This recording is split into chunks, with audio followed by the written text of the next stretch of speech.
Hi, everyone. Today's video is about the Kent State incident, sometimes referred to as the Kent State Massacre, on May 4th, 1970. And my goal here today is to talk to you about this event. And one of the things I want you to keep in mind is there are always two sides to every story. Dad! So, Dad! Dad! We were. Guess what? We have a problem. What? Come over here. What happened? Well, we were just playing, and look what Connor decided to do to Mom's phone.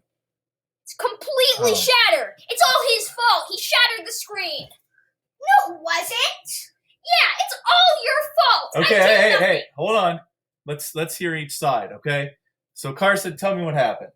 Well, basically, we were just playing some games on Mom's phone without her knowing, and then I just got thirsty, so I went to the kitchen to get a bottle of water and a snack. And then I was walking out, and Connor just dropped the phone, and it smashed all over the place. Okay, all right, hold on.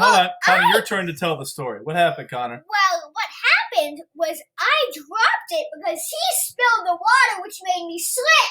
Well, you were the one who dropped it. So, hey, I think what we can agree on here is that the truth is probably, maybe you can't agree on it, but the truth is probably somewhere in the middle. Okay, what we know is this phone cracked. Okay, it's broken, and maybe there's a little bit of fault with both of you. Okay, is that possibly true? Yes. Okay, but there are two sides to every story. So, normally I'd be mad at you for interrupting my video, but this is actually a great lesson for my students here as we talk about Kent State. So, all right, go on out. We'll deal with this later. Go on out the door. Go ahead. All right. All right, shut the door. All right, sorry about that interruption, but it's a great example here as we talk about there being two sides to every story. Kent State is an iconic incident during the Vietnam War, and a really tragic incident that takes place on May 4th, 1970.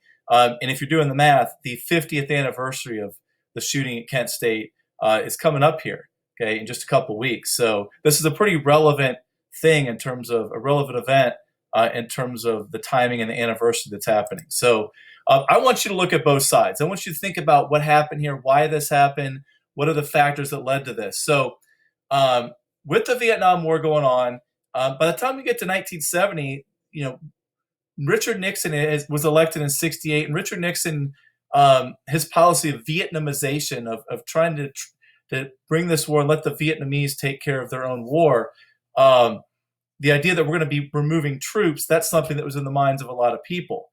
So Nixon's one of the things that kind of turns the tides and gets people protesting even more here in 1970 is Nixon's going to announce that the United States is going to invade Cambodia. And he announces that on TV on April 30th. And you can see the map here on the PowerPoint. One of the reasons why we invade Cambodia is some of the Viet Cong were in Cambodia, and it was a way for us to kind of secure the area. So this invasion that takes place or that is announced on April 30th is going to trigger some protests, and it's going to trigger protests of a lot of young people, and especially here on Kent State.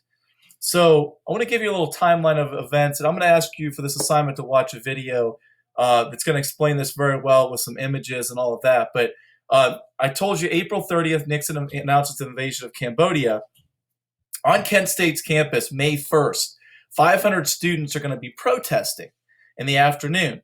They even bury a copy of the Constitution. Someone spray paints, "Why is the ROTC building still standing?" And then that night at the bars, there are some riots that are going to take place. And the police are there to try to disperse the students.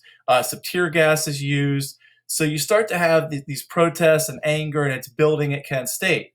On May 2nd, some of the businesses report that they have gotten threats and that they're going to be potentially attacked unless they put up anti-war stuff. Some of the people in town, the city officials are reporting they've gotten threats. The National Guard is called into Kent State. And that same day, the ROTC building is burned to the ground. There are even some reports of rocks being thrown at the police and guardsmen at that point. So you've got some violent confrontations. This is a very volatile situation on May 2nd, and it's just going to continue.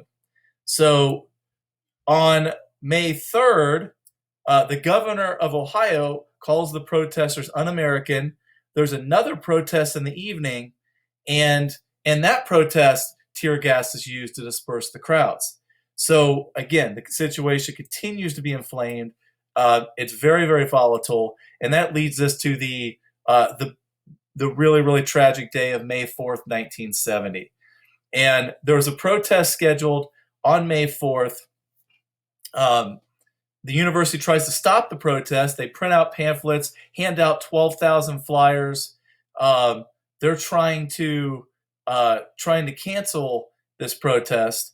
2,000 students gather anyway before noon, and the National Guard comes in. They try to stop them, try to push them back, call them to leave. They're then going to use tear gas. Protesters are going to start to disperse, and the guardsmen are going to approach with bayonets, and the students continue to retreat. At that point, as they're retreating, the guardsmen are pushing them out. Some shots are fired, and when you watch this other video in a little bit, you'll see some more specifics, but shots are fired. It's unclear how many shots were fired, but there are 67 rounds fired in about 13 seconds. And when the dust clears, 4 students are dead, 9 others are injured. And this becomes one of the iconic moments of protest and tragedy during the Vietnam War. So who ordered them to fire? Were they being attacked? Was it self-defense? Was it a bad decision to use force? That's one of the things I want you to think about as you look at some of these videos and sources that I have here in the lesson. When it's all said and done, 4 people are dead and 9 others are hurt. So it's a really, really tragic situation. There are definitely different perspectives here, and that's one of the things I want you to look at. Here's a very, very famous photograph of a girl. She's actually a runaway here on campus, standing over the dead body. This is the most famous photograph from the incident, so I wanted to make sure you saw that. And as you see here, I have a number of clips. I want you to watch the explanation of the event. This is a look back at Kent State 40 years later, and I'm sure you're going to see some more stuff coming out here at the 50th anniversary. And then there's the famous song, Ohio, by Neil Young. And I want you to take a look at that as well. So 2 sides to every story. Kent State, I want you to understand this incident. Think about it. Look at the facts. Look at the videos. What do you think about the Kent State incident? Thanks for watching, everybody.